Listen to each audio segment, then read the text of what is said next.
Hello everybody, welcome to the United Stand. I'm Mark Goldbridge, and have we finally discovered why the Glazers wouldn't sell Manchester United and probably won't any time soon? For a long time we thought, well, is it to do with a future Super League?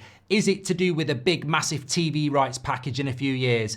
Actually, it's probably to do with the stadium and value that many of us didn't know we had in and around it. We've heard of this regeneration project and there's been a lot of talk about it, but did you know Man United actually own land smack in the middle of the area that the government want to regenerate? The government have said they will not fund anything to do with the stadium, but they could fund Manchester United in a different way because we own land right in the middle of where they want to be building. And as you know, if you've got a farmer's field and they want to build houses on it, you're going to earn a lot of money. This hasn't been reported by anybody. Journalists haven't spoken about it. Sky even got it wrong. We're going to get into this because, look, the way I look at it, hundreds of millions of pounds coming into Manchester United for land could be a great way to pay for a stadium. But obviously, some people would say, well, that shouldn't be happening. And some people would say, and how much will the Glazers get? That's speculation. Let's deal with fact. We've spoken to Manchester United about this. They've confirmed the information that we've got is correct. I don't know why journalists out there haven't actually looked into this because it's very significant. We talk about PSR, we talk about FFP, and here is a massive couple of plots of land that could earn United, the Glazers and Ineos massive amounts of money that will increase the stadium, increase the value of the football club, because as we know, that is what it's all about. So let's get into it. This is the document I'm talking about. Let me just educate you on what's going on. There's going to be a regeneration around Old Trafford that could lead to a new stadium, and then there's going to be a load of infrastructure put in around it. It's called it's around the Wharfside area, and the government are going to be party of it. There's committees now involving Lord Sebastian Coe, Sir Jim Radcliffe, the Mayor of Manchester, Gary Neville's involved. Massive amounts of money could be made, 7.2 billion it could be worth to the government and the economy. So this is land owned by Manchester United, according to a recent Sky Sports article. And as you can see, that's the shape of it, okay? This is the regeneration project, which encompasses that area at the bottom that Manchester United own. And as you can see at the top, going around the quays, that is area in the top part that the government are responsible for. And they've said, we will not be funding anything to do with the stadium area of Manchester United. We will be looking for funding for the top area. That's what they're going to be involved in. Now, the interesting thing is when you go to here, this is just the government area that they're looking to regenerate. Well, Manchester United own plots 14 and 15, which, according to the Sky document, we don't. This is what has been out there publicly. We don't own anything north in the regeneration area for the government, but actually we own 14 and 15 on there. Plots of land in the regeneration area that the proposed government plan would be responsible for. Manchester United own plots 14 and 15. How do we know this? Well, I'll show you how we know this, and it's very easy to do. There you go. Stadium Point and N4 are both plots of land that Manchester United own, and they are very, very clearly north of the stadium area, smack in the middle of the regeneration area that the government are talking about funding. Now, whether that would be funding from them or not, if Manchester United own land within that area, then it would stand to reason that Manchester United are set in a very, very lucrative position. And when you're thinking about, well, the Glazers and selling the football club, they obviously had this information and they obviously knew the value of that to the football club. Because as I say, if that is worth £7.2 billion to the economy, how much is the land worth to build on? Now, Manchester United might say, well, this is very speculative. We might not be selling it to the government. It might be private investment. We might want to keep that land. But interestingly, and all this is out there, all this is there to be seen. It's just not really been spoken about much. But interestingly, if you go to this document here, there is actually a planning page for what they want to do with it.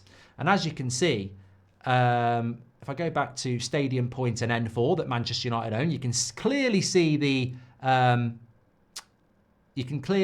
the shapes of those, and there you can see them in again. It's probably better if I put it on to the massing page there, because you can see the shape better there. There's that shape.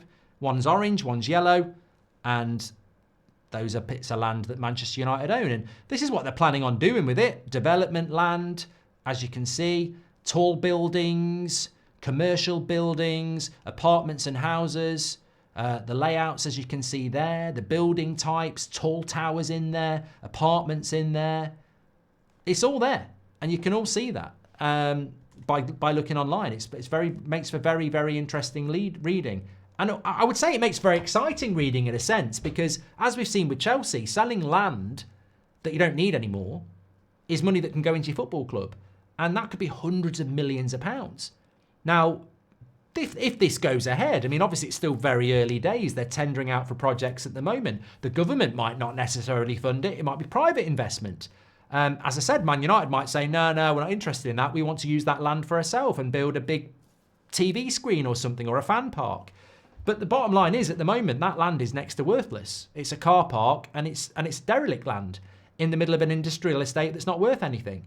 Suddenly, you're going to build big apartments and commercial buildings and regenerate the area, and it's going to be a very desirable place to live. That land suddenly is worth a lot of money. And if you sell that land, that money can then go into the club. Now, some people would say, well, it might go into the Glazers' pocket. Speculative. You would think, with a £2 billion stadium to build, well, surely that would be money that you could use for that. So suddenly, Manchester United's situation, which is like dire on the pitch and off the pitch, we've got these two plots of lands that no one's ever spoken about before, that we could sell for a lot of money. And, all right, rival fans might go, well, if the government are paying Man United for it, that's bang out of order. Well, if the government want to build a load of houses on a farmer's field, the farmer gets money for it. If the government want to build a much-needed infrastructure in Manchester and Man United don't happen to own a couple of bits of land, then what's the problem with it? I think this could be massive for Manchester United. But it also explains why the Glazers won't go, because they have known about this for a very long time. And this is where this becomes very interesting as well. Now, I want to just tell you that if you want to read this, this is not secretive information, although we have spoken to the club and we have spoken to the local council and government about it to verify all this information. If you want to read what I'm about to show you, just type in who owns N4 Old Trafford, which is one of those plots of land, and it will bring up a few sites. You just go to the Trafford Council site and basically you will see what I'm about to show you now.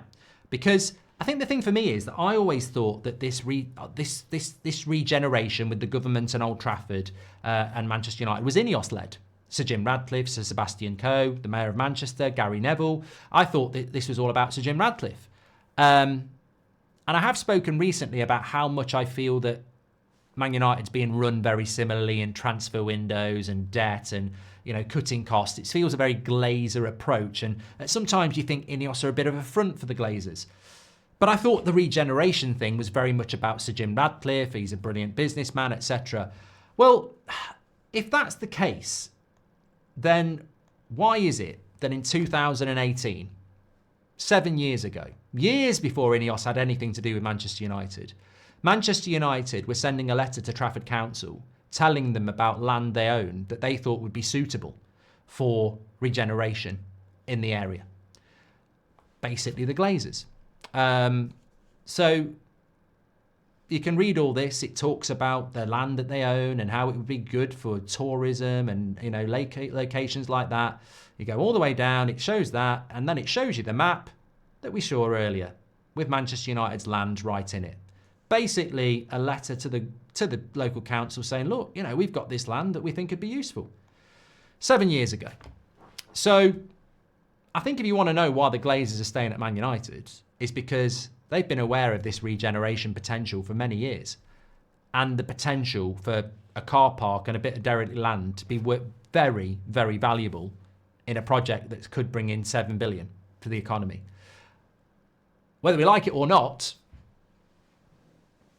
when Qatar were trying to buy Man United for 5 billion and the Glazers wanted a lot more, that land to the Qatar isn't worth anything because they're going to build on it anyway. They wanted to build and buy.